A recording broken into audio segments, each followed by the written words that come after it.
Welcome to Williams-Mullen COVID-19 Comeback Plan video series. I'm Dave Albo. I'm an attorney here at Williams-Mullen and leader of the Government Relations section.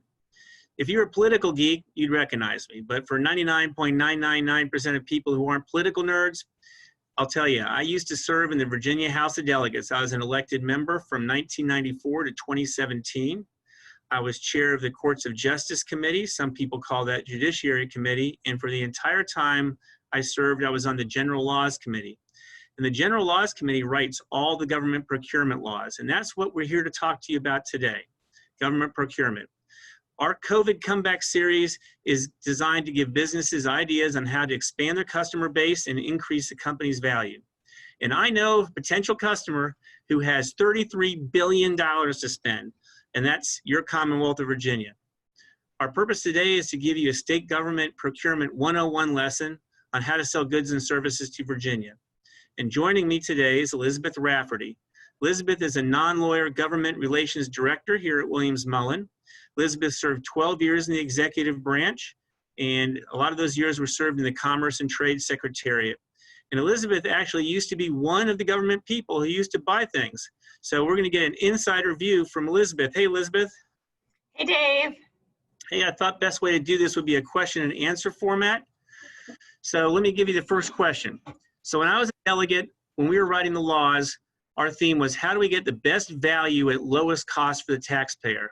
This is a rhetorical question because I already know the answer, but is that how it really works? Well, it's certainly the goal, as you know, but things don't always work out that way. In general, the goal of the procurement process and statewide contracts is to leverage the state's buying power to reduce the cost of goods and services that state agencies have to purchase. However, as with everything, there are always exceptions. And so in the Commonwealth, the procurement process allows exceptions for small business, women-owned business, minority-owned business, micro business, sole source contract, and mandatory source contracts. So there are lots of exceptions in place.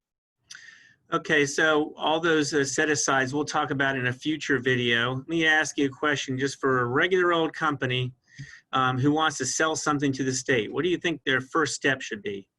First step is deciding if they sell something, a good or service that the state is currently purchasing or wishes to purchase. And the best way to do that is to look at EVA, which is the state's government procurement portal, which we have up here. And one of the first places you want to look to determine if the state is currently buying something that you sell is the statewide contracts. And so here you'll see who is purchasing it, so what state entity or local government, what is being purchased, the existing contractors, and then when that contract started, when it will end, and then who is the person in charge of that contract for the state agency. So if one of the businesses listed is your competitor, definitely you should jump in and try to become a vendor. Okay, well, so tell me a little bit about then how would you become a vendor then? So let's just say that you search this thing and you find that your service or your good is something that Virginia is already buying. How would you jump in the pool and be able to sell to the government? Sure. So off the procurement page, you would go to Register Now, and this screen would pop up, and you would click on Vendor Registration. Now, the Department of General Services, which runs EVA, has done a great job of putting together a quick guide outlining all the information that you need. But I will tell you that it's important to know that you're going to need your tax identification number, information about your business, and the commodity codes that are for the goods and services that you are wishing to sell to the Commonwealth. So those are pieces of information that you're going to need. Okay, so I see vendor login. Would that be, in other words, you can't sell to the government unless you're already a certified vendor, right? Correct. So being a vendor is the first step in the process. And I will tell you that there is a way for state agencies who are purchasing small volume of items, less than $5,000. State agencies have a state agency credit card that they can use to purchase, let's say, box lunches. And so sometimes as a buyer, I would just look at the vendor page for what I was seeking to purchase. And I would look at the vendor page and search for, let's say, box lunches or lunches, and I would just quickly use the agency credit card. And so that is one way that even if you're not bidding on RFPs, it's important to be a vendor. Okay, so you've looked up, you see that you have something that Virginia wants, and you register as a vendor. What's the next step? So you need to classify what you are selling, so using those commodity codes, and you need a good understanding of the procurement process. So on the Department of General Services Division of Purchase and Supply page, you will find that there's a vendor's manual, which outlines all of the information, purchasing rules and regulations established. You will also find the Virginia Public Procurement Act, affectionately known as VPPA. And that includes all of the laws that people like Dave Albo created that impact the procurement process. So you should familiarize yourself with those, and then decide, whether or not you want to become a vendor. I will share that when I was with state government, we created a flow chart which shows the procurement process. And as you can see, purchases that occur over here are done by the state agencies independently. For purchases up to $50,000, there is a process that state agencies are required to follow. You do have to take bids from those SWAM certified vendors or micro businesses. There are, of course, always exceptions, which you will find if it is an emergency, if it is a sole source or mandatory source, the procurement process is limited there. And then if it's over $50,000, there's a separate process.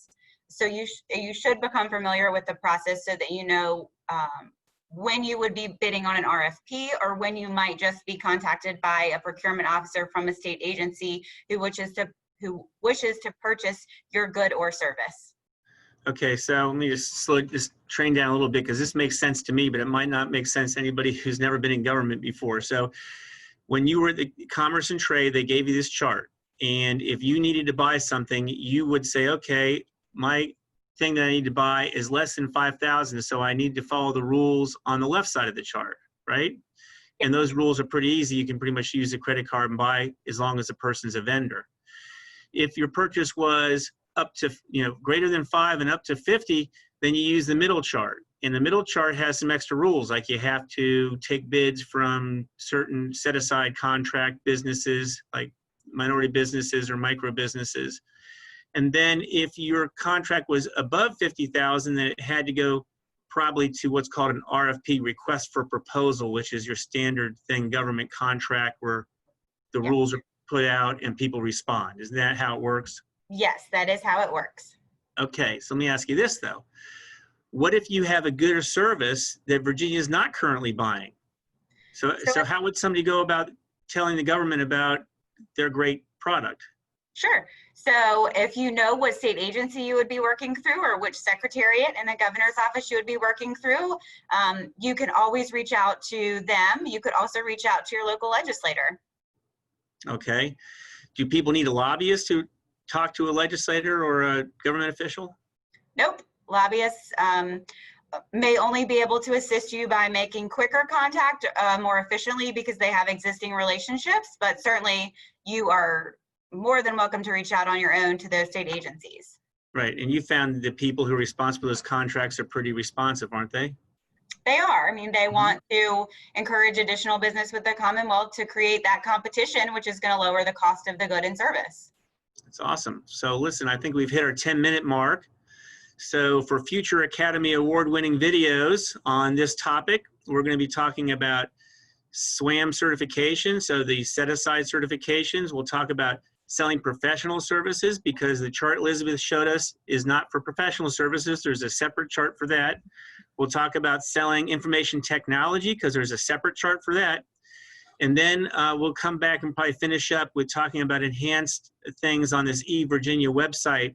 I'm really very impressed with this, and they've even recently incorporated artificial intelligence to be able to direct types of contracts that you are interested in straight to your computer. So I really appreciate Elizabeth taking time to help me out, and thanks everybody for joining us.